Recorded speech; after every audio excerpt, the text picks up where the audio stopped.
Hello, beautiful souls. Welcome to Giggles and Gratitude. I am Dena. Hello, everyone. I'm Diana. Hello, Diana. Happy Sunday. Happy Sunday. This is kind of a deep subject. Probably won't be resolved, but we can discuss it because I think a lot of people probably are on the fence about this one. And what brought it to mind was in our area, a local criminal case regarding Krista Pike. Do you remember her? Yes, ma'am, I do. Okay, it was a very dark, ugly story, but for our listeners who don't know, I'll just briefly describe. In 1995, Krista Pike, who was just 18 years old, joined with two other teens in the murder of 19-year-old Colleen Slimmer, who Miss Pike knew from the Knoxville Job Corps. Miss Pike was the only one of the three to be capitally charged. Her boyfriend, Daryl Ship, was 17 at the time. He received a life sentence for his participation. He'll be eligible parole next month. The third teenager involved, Shadola Peterson, who was 19 at the time, testified against Miss Pike and Mr. Ship and received probation. And I won't go into the gory details, but they did murder a fellow classmate, and the motive that they came up with was jealousy. I don't know exactly. I guess she thought her boyfriend liked the victim. So as we can see there, her boyfriend was underage, so he didn't get the death penalty. She happened to be 18. I don't know when her birthday is, how long she had been 18. And then the other girl who was 19 testified against them, therefore she got probation. So that leaves little Miss Krista with the death penalty. And she is now, what would she be, 49, I believe. And her execution date has been set. Just in the last couple of weeks, it was set for September 30th, 2026. She'll be the first woman executed in Tennessee in more than 200 years, and the only person ever executed in Tennessee for a crime committed at the age of 18, 19, or 20 in our modern day era of keeping records. So that made me think the death penalty and Christianity. How are we to address that, feel about that morally, regardless of how we feel as humans? Are we to act against it? Are we to support it? Are we to be indifferent? What should be our stance? So I'm trying to decide whether to ask you what you think before I give you some statistics and some thoughts to consider, and then turn to you and see how you feel, or you tell me first and then we go over it and then see how you feel. How would you prefer to do it? Um, I'll go ahead and go first. Okay. I did see an episode on, I don't know, goodness, some show where Krista has found the Lord while she Mhm. has been in prison. And I do feel like there are laws of the land that have been put in place for safety, and I do feel those have to be followed and regarded. I hate that people make crazy decisions when they're so young that can have such a impact on their ability to have a fruitful future. And so I do believe that we have to support what the judicial system has put in place. They heard the case, and I put my trust and respect in their decision. And whether I like it or not, that is what's going to happen. It was a very horrific crime. And I have to tell you, I recall it rocked the city of Mhm. Knoxville to our core. We Mhm. had, to my knowledge, we had never had anything that vicious happen. And it brought us all to attention. I Again, I do believe we have to answer your question. I believe we have to support the laws that are set into place, and I think as citizens we have to respect the right of others to live. We have no right to kill them, and if we make that decision, then we have to be held accountable. That's how I feel. Okay, very good. That's a very thoughtful response, which I expected nothing less from you. Very balanced and fair, and not a black and white stance, like by golly this, by golly that. So I appreciate that. So some things to consider for those who are unsure, and just to see how you feel after you hear these things. I don't think you will change your mind because I think you have a very fair and balanced opinion there. But the Christian perspectives, of course, are on the death penalty are going to be divided because everything is divided. Nobody can agree on Right? anything. Some Christians support it based on Old Testament law, while many denominations and leaders oppose it today, emphasizing the New Testament's teaching on forgiveness and the sanctity of life. The Catholic Church, for example, has changed its official teaching to state that the death penalty is inadmissible in all cases. The Old Testament, some people point to where capital punishment is prescribed for certain offenses, such as murder, to argue that it is permissible, eye for an eye kind of thing. Right? A related view in the Old Testament shows God establishing capital punishment, that he relegates the authority to leaders to carry it out for him. It says, obey your law, like you say, obey your elected officials. Or some could argue that God didn't appoint those officials, other humans appointed them, but according to the Bible, what happened, if someone is in authority, they are meant to be in authority, and it is God's will that they are, and that we as citizens of that community should follow the laws. And that's based on Romans 13:4. Opponents emphasize that the New Testament teachings of Jesus, because a lot of things changed after Jesus, Right. according to our opinions, Christians' opinions. So, such as the Sermon on the Mount, which I think I want to talk about that, kind of dissect that Sermon on the Mount next Sunday, which they interpret as an advancement of the law that calls for mercy and love rather than retribution. Many Christians believe that life is a sacred gift from God and that only God has a right to take it, regardless of the individual's actions. Whereas in the Old Testament, God says, you are using me to take these lives because I have given you the authority as leaders.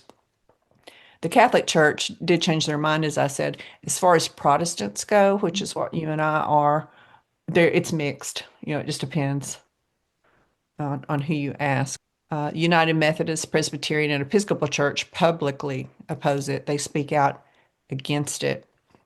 So, do you feel like punishment, period, is for retribution, for punishment for the crime, or is it for to protect the community, or do you think it's to rehabilitate and then release? Because many crimes, you're not going to be in prison for the rest of your life. You're going to be put back out into society.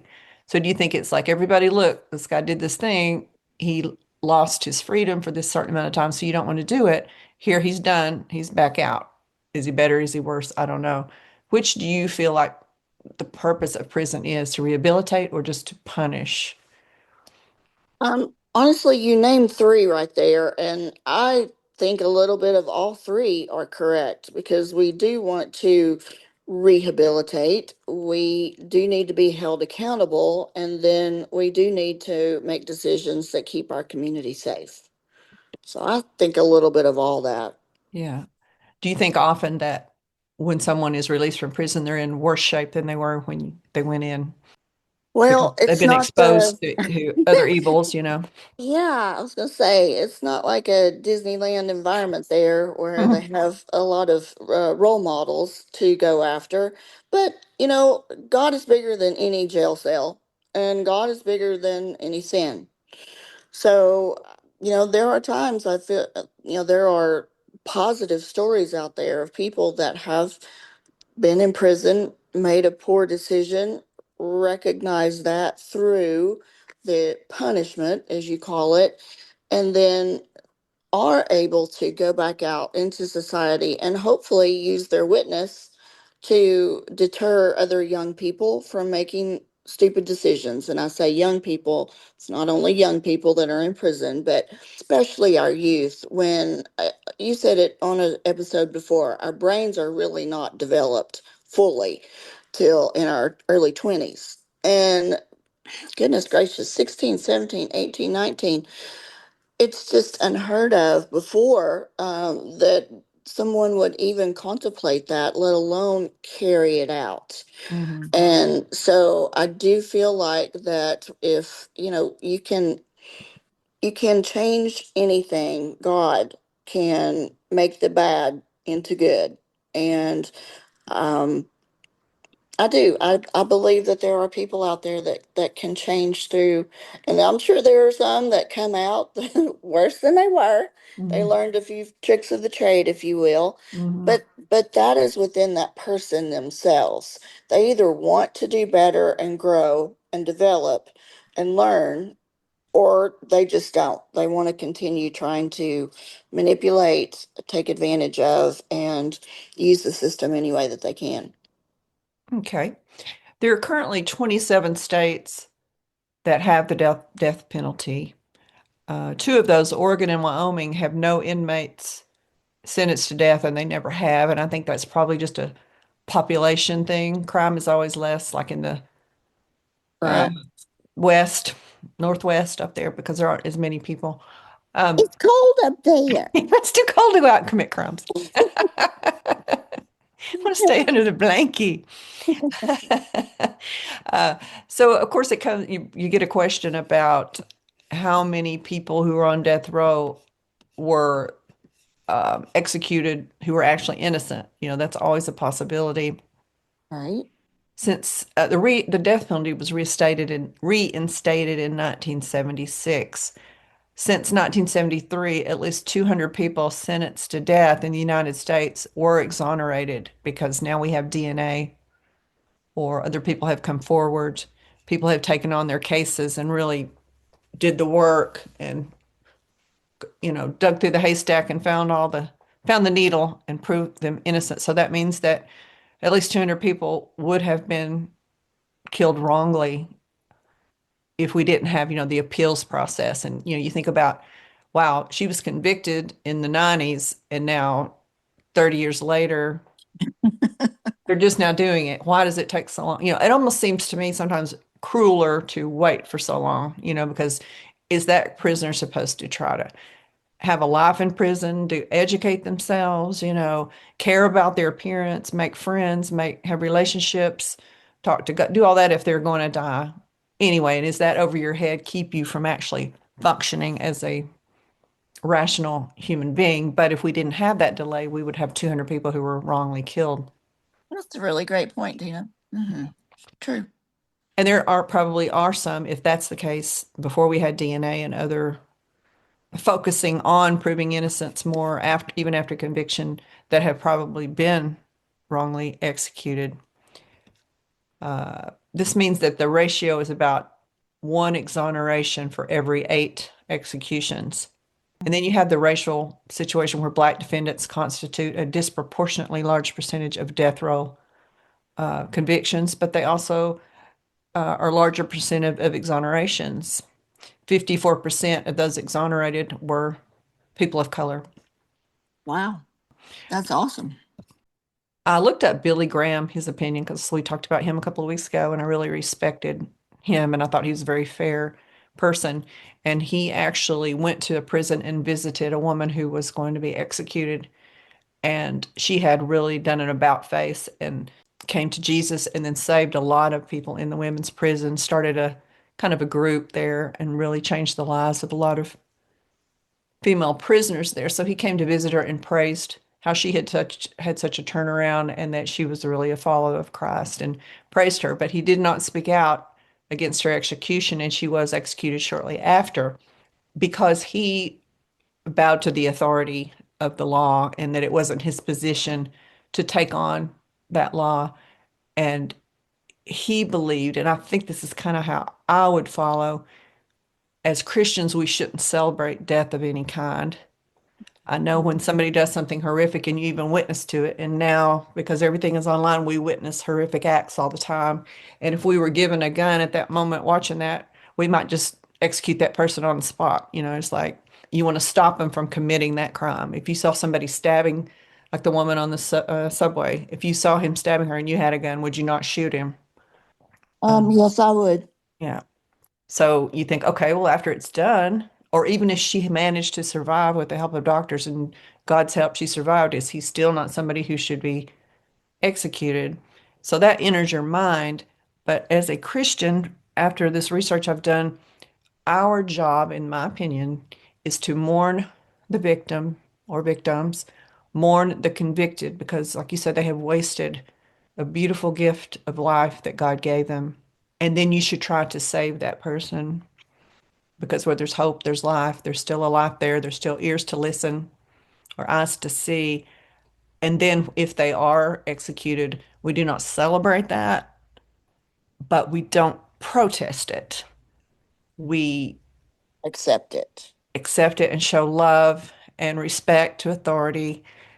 And what we can, if you're left feeling devastated by another death, even carried out by our government, you look how you can help. Bibles to Prisoners is a program you can join. Our church has a where you can minister to prisoners. You can help the families of those left behind by someone who's convicted. We did a thing like that in our church. It was for Christmas gifts for prisoners' families, and they wrote notes to put on the gifts, and we filled out all the gift cards and packaged them up to give to the kids.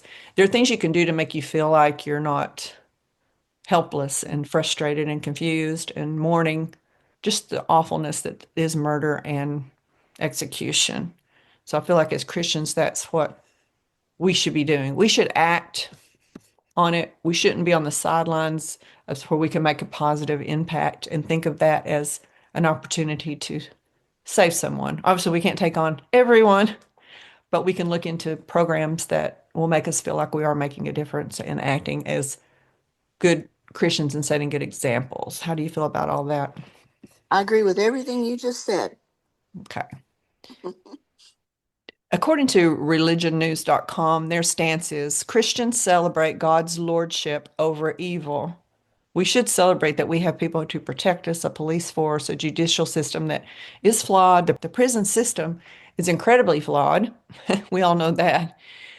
But we never glorify in the evil itself, just as God used the sons of Jacob in their evil, Samson in his evil, and Assyria and Babylon in their evil, so also God can use a secular and sinful institution like our American government to carry out his will. The Christian mandate for us is to love our enemies and never avenge evil, according to Matthew 5:44, Romans 12:19.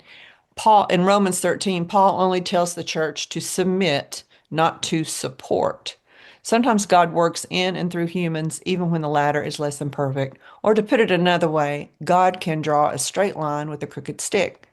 But if we don't understand the complex relationship between divine and human agency taught through the scriptures, we'll miss this and be forced to choose between Jesus, telling us to forgive and never avenge, and Paul. Luckily, we don't have to choose. Jesus and Paul's ethical teachings was exactly the same. The final word is Christians are to love their enemies and never avenge personally evil. This is the final verdict of the one who forgave his enemies and from death row, as well as the executed author of Romans. You know, I watch court TV a lot with my mom, and the impact statements at the end after convictions are, of course, heart-wrenching. Hmm. Many of them they're angry and vengeful, which fine, you have the right to feel however you want to feel. But surprisingly, many of them are, I forgive you. I hate what you did. We'll never be the same. I'll never forget it. And you're never going to be my best friend, but I forgive you. And I've even seen family members left behind comfort the criminal. Like, can I give them a hug? You know, in Yeah. certain circumstances, feels as kind of an accident, you know, not like a savage murder, but an accidental murder or a mistaken thing or a fit of rage. And that is, wow, that blows me away. Just like Erica Kirk saying she forgives. Yes. Yeah. That was powerful. So powerful. Yes, it had to be very hard to do and say. So, in the end, I feel like we choose love, we bow to our authority, And I guess if you have a chance to vote, then that's going to bring up a whole nother On this situation. episode. I guess move to a state that doesn't have the capital punishment if you have a very moral objection to it, because there's only 27 that have it. So, whew, okay. I That feel a was little heavy. satisfied. Yeah, that was heavy. Your opening statement, I feel like you already considered all this that I just said, which is pretty amazing how you always have a very immediate yet thoughtful response. Well, you're sweet. Thank you. You're welcome. And that's all I have for us today, Diana. It was such a serious topic. I didn't want to talk about the goofy stuff I usually talk about in the beginning, but next week I will. Hey, you'll be back on track. Exactly. And before I hand it over to Diana for Diana's devotions, I just want to say, please listen to our You Know Something episode this week. It was about appreciating what you have. We're so bombarded with choices and options. And we played the three choice challenge. And I encourage you to listen to it and pause it and write down your answers, because this week after recording it, I've really noticed things, seen things differently. I really have. I went out to the mailbox and there was birds everywhere. I saw a blue jay. I saw a mockingbird. I saw, I guess, just a little wren. And I thought, wow, I can actually see all these birds where we were choosing one animal. And I didn't think about birds. Yeah. One of the questions was, you can only take three things with you in your purse or in your car. And you and I, neither of us said what? A phone. I can't believe it. Well, I think that's good though. It is good, but I cannot believe we didn't even think about it. I know. Right. I So we love it. can live without it. Absolutely. Well, Okay. go Go back and listen to figure.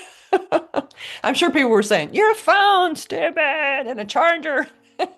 Yes. Well, that would be two items. Yeah, there you go. There you go.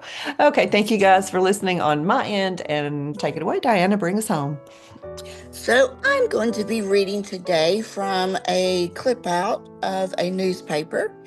And at the top, I do not know which newspaper it was to give them credit, but the name of the article is "And That's the Gospel Truth" with Pat Korn. So here's his story. A professor stood before his philosophy class and had some items in front of him. When the class began, he wordlessly picked up a very large and empty mayonnaise jar and proceeded to fill it with golf balls. He then asked the students if the jar was full, and they agreed it was.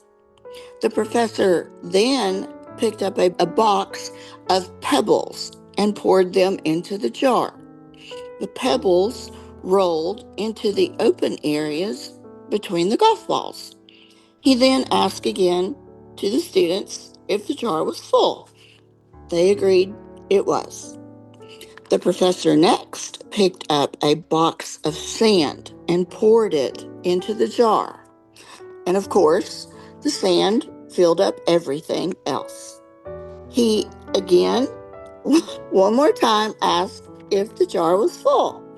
And so the students responded with a unanimous yes. The professor then produced 2 cups of coffee from under the table and poured the entire contents into the jar, effectively filling the empty spaces between the sand. And the students laughed.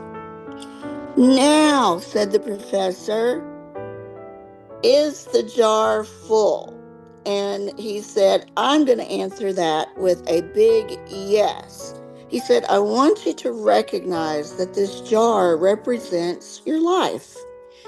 And the golf balls are the important things like God, your family, your health, your friends, and your favorite passions. And if everything else was lost and only they remained, your life would still be full. The pebbles are the other things that matter, like your job, your house, or your car. The sand is everything else, for that is the small stuff. If you put the sand into the jar first," he continued, "there is no room for the pebbles or the golf balls. Same goes for your life. If you spend all of your time and energy on the small stuff, you will never have room for the things that are really important to you. So pay attention to the things that are critical to your happiness. Take care of the golf balls first. Set your priorities, and the rest is just sand. One of the students raised her hand and inquired what the coffee represented. And the professor smiled. He was happy she was listening. I'm glad you asked, he said. It just goes to show that no matter how full your life may seem, there's always room for a couple of cups of coffee with a friend.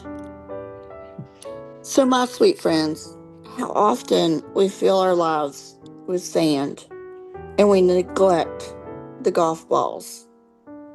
I hope that you live every day with your jar full and don't forget about those awesome golf balls. That's what really matters. My husband is actually a golfer, and so he is going to love this story. And I hope it brings light to maybe something that you have been neglecting, not paying enough attention to. And so I'm going to leave it with you to remember your golf balls and take good care of them. We love you. We'll see you next time. And we hope you have a fantastic Sunday. See you next time. Bye-bye.